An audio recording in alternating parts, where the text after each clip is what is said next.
acompañarnos el día de hoy. Estoy muy contenta de que estén con nosotros y vamos a hablar de un tema que normalmente suele ser plática entre papás acerca de cómo vemos la evolución y el desarrollo de nuestros hijos. Y un tema bastante importante es el peso.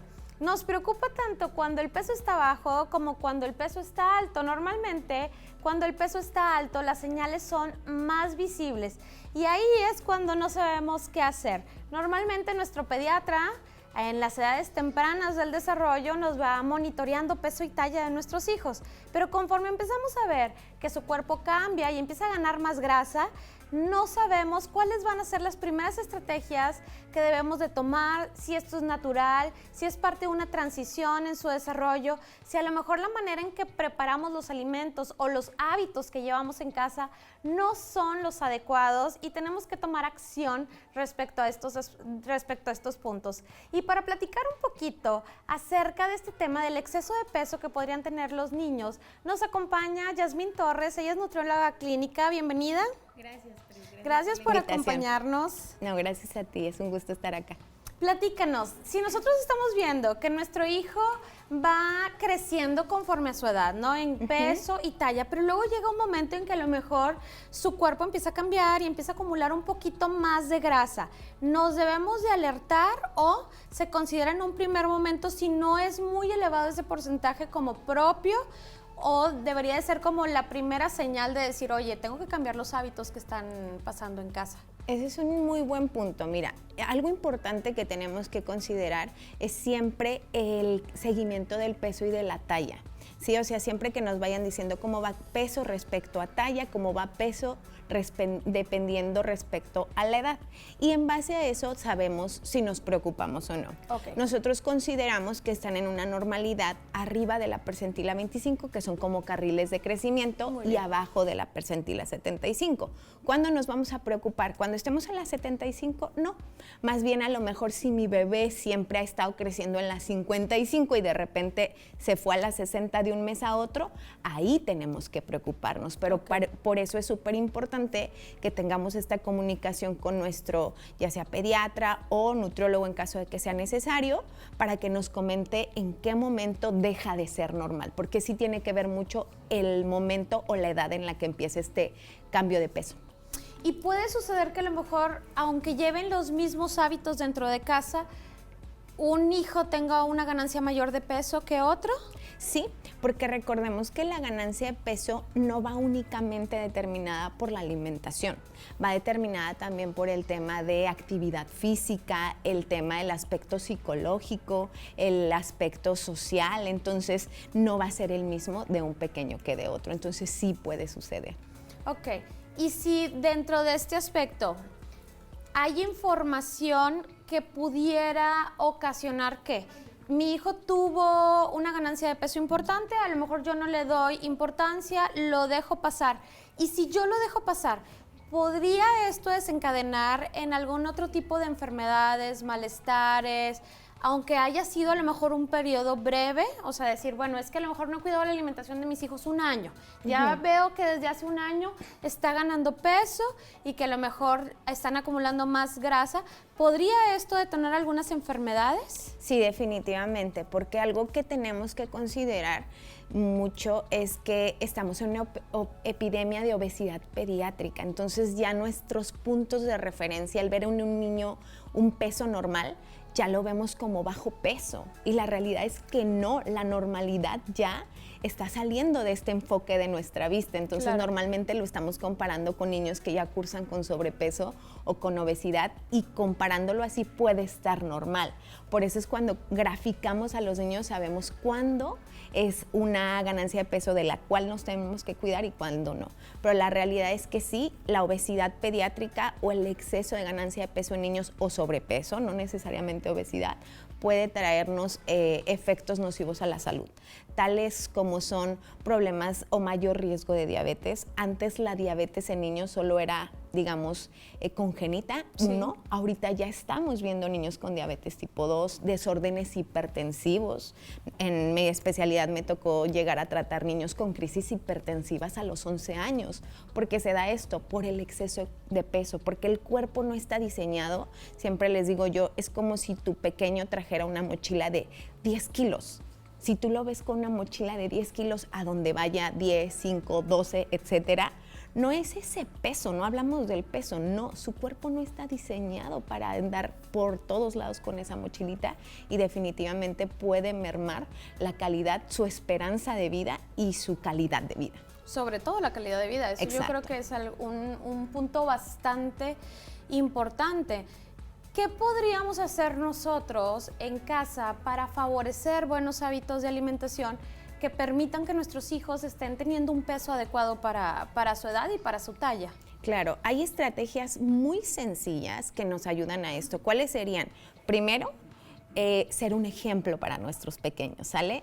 Ellos no van a ver algo que nosotros no normalicemos en casa. Claro. Por ejemplo, quiero que mi pequeño tenga una alimentación más variada con respecto a frutas y verduras. Ok, entonces come frutas y verduras y tenlas en casa, ¿verdad?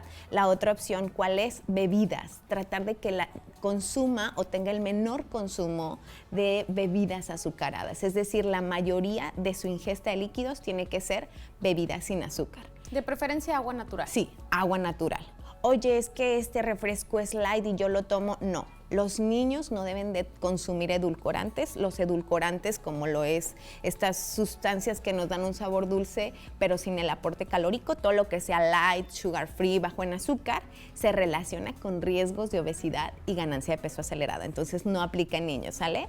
La otra opción, ¿cuál es? El movimiento. Si yo me aseguro que mi pequeño esté expuesto, Que tenga oportunidades. que tenga oportunidades y un ambiente, ¿verdad? Claro. Propio para ello. Ojo, porque en ocasiones puede ser desde un entrenamiento hasta un juego activo, ¿sí? Claro. Yo lo voy a dejar ir al parque, voy a supervisarlo y él va a estar jugando una hora, hora y media. Eso es súper importante porque todavía nosotros lo llegábamos a tener por temas de seguridad, logística, ahorita cada vez es menos. ¿Y qué aumenta cuando tendemos a tener menos oportunidad de recreación? Pues las pantallas. Y se ha visto que más de 2 horas en pantalla pues se relaciona con sobrepeso y obesidad pediátrica. Y con muchísimas otras cosas. Exacto. También, No nada más uso en eso. excesivo de las pantallas y lo hemos platicado ya en varias ocasiones, pero sí es bien importante esta parte porque por un lado dices, las actividades de recreación de mi hijo vienen marcadas por la personalidad, pero también porque yo le dé los recursos para explorar otras oportunidades. Yo como papá elijo si le compro el videojuego o una bicicleta. Si le doy la oportunidad, probablemente me va a preferir el videojuego, pero pues puedo empezar a ofrecerle otras actividades que impliquen más movimiento. Yo no he conocido un niño que le digas vamos al parque y te diga que no. No, yo tampoco, espero no conocerlo. Todavía no lo conozco, entonces pues también implica que nosotros nos involucremos más en el desarrollo de manera integral de nuestros hijos. Una de las cosas que he platicado mucho con los papás, porque la alimentación es un factor determinante también en el desarrollo en otros aspectos de los niños, por ejemplo, dificultades de atención y concentración tienen muchísimo que ver con la alimentación. Y le digo a los papás, tú eres el que lo lleva a la casa, entonces evalúa lo que estás adquiriendo y que vas a poner en tu casa, porque si lo pones en tu casa se va a consumir. Y ahí Sí. me gustaría también que nos dieras un poquito de orientación en el tema de estos alimentos que son procesados o empaquetados, porque a veces las mamás ven manzana deshidratada y dicen, bueno, es un alimento porque es manzana, fruta. pero viene empaquetada, entonces preferir el alimento natural. ¿Qué percepción deberíamos de tener respecto a estos alimentos empacados o procesados? Sí, es importante que consideremos que los niños van a elegir por sabor. no van a elegir por concentración nutricional, por calidad nutricional. Eso no toca a nosotros como papás, como cuidadores. Entonces, digamos, yo decido qué te voy a servir y tú tienes la decisión de cuánto vas a comer, nunca al revés. Muy porque bien. de repente caemos en esta situación de ¿qué quieres comer? Oye, no, tu pequeño tiene 5 años, Claro. se va a dejar guiar por este sabor, ¿no? Te voy a Entonces, decir nuggets siempre. exacto. Entonces, ahí nunca tenemos que cambiar ese rol. Y algo que tenemos que considerar con los ultraprocesados, no hay alimentos que sean malos, no hay alimentos que sean buenos, porque después cuando satanizamos mucho esos alimentos, puede pasar que cuando el niño tenga esta disponibilidad, lo consuma demasiado, ¿no? Muy bien. Entonces, más bien, ¿qué les sugeriría? Traten que en cuanto ustedes hagan el súper, consuman alimentos lo más frescos posibles, Muy bien. los menos procesados, es decir, que si yo veo la etiqueta y no entendí 1 o 2 ingredientes, no lo compres. Ese no. Y otra también debería de ser si el alimento va a tener una fecha de caducidad, o sea, no en el empaque, sino más bien se me va a dañar a la hora de almacenarlo con el paso de los días, pues es un alimento que tiene vida y por lo tanto va a tener más aporte Exacto. que el que viene en un paquete y que a lo mejor vence en 8 o 10 meses o hasta 5 años. Exacto, como mencionas tú, si el pequeño lo tiene disponible en casa, es más fácil que lo consuma. Entonces sí hay que considerar mucho esta cuestión y hay que considerar también el tema de los tiempos, las porciones y comer en familia, porque creo que cada vez perdemos más eso. Y entonces en el momento en el que yo estoy comiendo con todos mis sentidos a la mesa, yo relaciono ese tiempo de comida con algo positivo y entonces mi ingesta va a estar mucho más estimulada a que si el niño está comiendo solo o con la pantalla, que no va a estar ni en el plato ni en la pantalla y por lo tanto va a consumir más. Exactamente, sí, se va desconectando de las sensaciones de su cuerpo. Exacto. Y no va a saber cuándo. ¿En qué momento está saciado? Exacto, cuándo detenerse. Muchísimas gracias por estos tips, por estas estrategias. Me quedo con el de la mesa, me encanta. Yo creo que es algo que deberíamos de tenerlo como un hábito en la medida de lo posible. Retomar estos hábitos que son muy saludables en todos los aspectos para una familia. ¿Dónde te podemos localizar, Jazz? Yo consulto en Centro Médico AVE, en Hospital El Roble y en Crescaspedia en Apodaca, pero mis redes son Medical Nutrition MX. Muchísimas gracias por acompañarnos, por Gracias darnos a ti por la estos invitación. tips para nuestras familias y gracias por estar con nosotros, por ver este programa. Yo soy Pris Medina, me encuentran en redes sociales como Lic Pris Medina. El bienestar empieza por ti. Hasta la próxima.